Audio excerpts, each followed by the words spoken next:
racial injustice, and the lasting impacts of a devastating pandemic. The situation is beyond urgent. In order to face these challenges with the best we've got, we need to find ways to strengthen our clarity, compassion, and courage. Cultivating a strong training in meditation and mindfulness is not an opiate to escape what's going on, but a way for us to truly still the mind and look deeply in order to see ourselves and the world clearly. From this foundation of clarity and insight, we'll be able to take the most appropriate, effective action to transform the situation and create a regenerative culture in which all life is respected. Thay tells us that the world doesn't need another ideology or doctrine, but the kind of awakening that can restore our spiritual strength. This audiobook, edited by his students, offers his most inspirational and timely teachings for the next generation, and his guidance on how we can truly sustain our efforts to help our society and planet without burning out. Thay first asked us to begin working on this book almost a decade ago, and we're excited to have finally assembled in one volume his powerful Zen teachings on deep ecology, engaged action, community building, and collective awakening, drawn from his writings, talks, interviews, and question and answer sessions.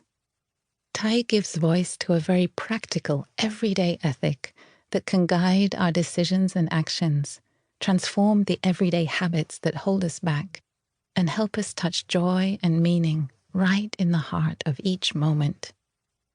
Thay explains that without such an ethic, without a spiritual dimension to guide our daily lives, we will lose everything.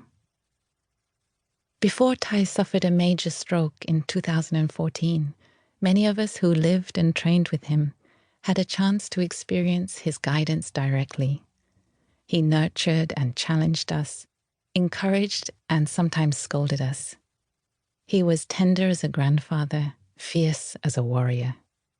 There were times he mobilized us to be some of his many arms of engaged action in the world. And whatever the task, it was always to be done with direct immediacy. I learned that a young student should never ask her teacher, "Are you sure?"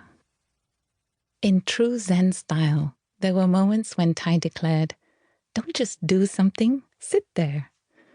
At other moments, he'd call our names and send us off from our cushions out of the meditation hall to work on something urgent we'd not yet finished. There were days when the action was so pressing he'd remind us, with a gentle smile and a glint in his eye, that there's no need to eat lunch. The human body can survive several days without food.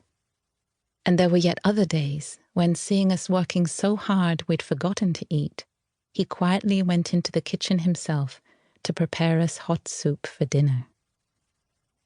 It is hard to put into words Thay's compassion and light, and his bright, penetrating gaze.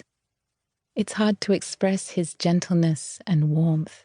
It's hard to explain how much love and trust he offers unconditionally to all those who consider themselves his students. Thay encourages us to boldly reimagine an entirely new way of living and doing things, and to never be afraid to dream. And he reminds us, no matter what, to always work together, never alone. As companions on the path, we invite you to join us on a journey to the heart of his teachings on Zen and the art of saving the planet. I have been looking for you, my child, since the time when rivers and mountains still lay in obscurity. I was looking for you when you were still in a deep sleep, although the conch had many times echoed in the 10 directions. From our ancient mountain I looked at distant lands, and recognized your steps on so many different paths. Where are you going? In former lifetimes you have often taken my hand, and we have enjoyed walking together. We have sat for long hours at the foot of old pine trees.